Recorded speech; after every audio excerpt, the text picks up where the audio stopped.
When people think of oscilloscopes, they think of digital signals or power rails. But in RF engineering, an oscilloscope is actually one of the most powerful tools for understanding jitters, phase noise, and modulation. Today, I show you how to do that using a PicoScope 2408B and then PicoScope 7. First, download and install PicoScope 7 from Pico Technology website. I paste the link in the description.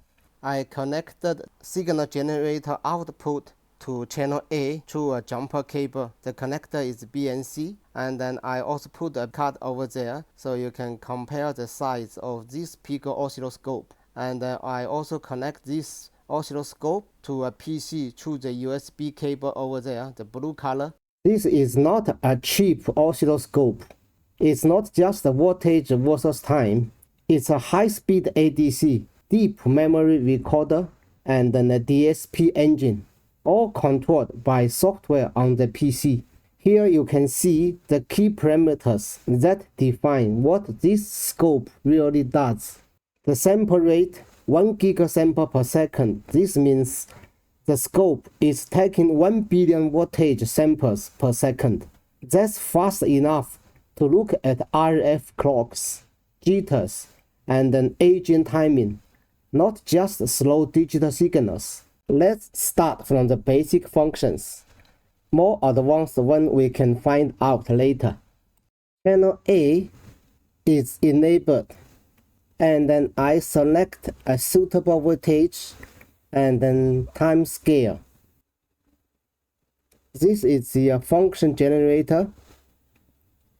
I change the frequency to 10 kHz and then the amplitude to 1 watt and the offset is 0. Then I turn this signal generator on. You can see this is the signal from channel A. What you see here is a clean loopback signal. This confirms both the generator and the input channel are working. Let's set the trigger. So you see, after we set the trigger is stable, we put the auto setup here. And this is the trigger point. You can move around this trigger point, for example, higher or lower. You can change the trigger type. From rising to falling. Rising, come to here. Falling will come to somewhere here. We can change the waveform instantly.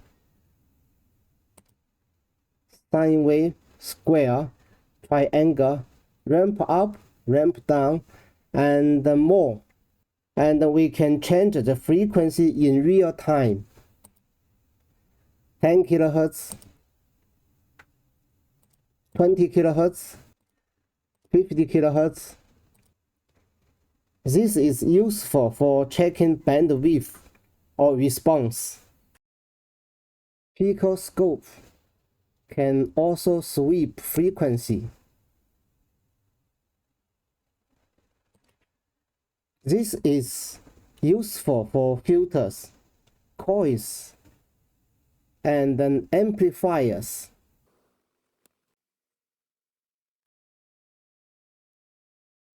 You can save everything, waveforms, settings, and the measurements, and then open them later.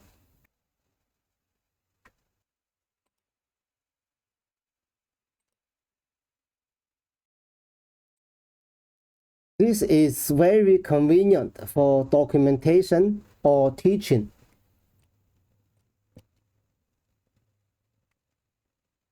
As a simple example, I connect a small coil, a homemade small coil. This lets us observe resonances and frequency response, hopefully. Here we start the frequency sweep again. The start frequency from 1 kHz. The stop frequency is 1 MHz. which is the maximum output frequency of this unit. With other units, you may have a higher frequency such as 10 MHz or even higher. But for this one, it's 1 MHz. The signal generator is started. We switch to spectrum mode. Okay. Sweeping on. And then this display here is up to 10 MHz. So let's change it to 1 MHz. Okay, now it's 1.2 something here. And then to observe frequency response of this small coil, let's come to here. So we can change the frequency increment. Here we only see the frequency sweeping spectrum and then axis. Okay. From here we change the mode. We change the peak mode, the display mode. It's something similar like spectrum analyzer's max hold. So we just wait for the next cycle repeat. You can see this one. When the frequency increase, the loss increase slightly. Is this really the coil's frequency response? I'm not sure. Because this is a homemade coil, I don't know the real characteristics of this coil and the value of the inductance.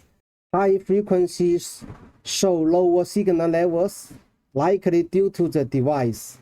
This example highlights the feature. If you have your own device, you may try out of this function. So, this is a quick first look at the PicoScope 2408B. Signal generation, capture sweep, saving data, and the spectrum view. In future videos, we can go deeper into measurements and then RF examples.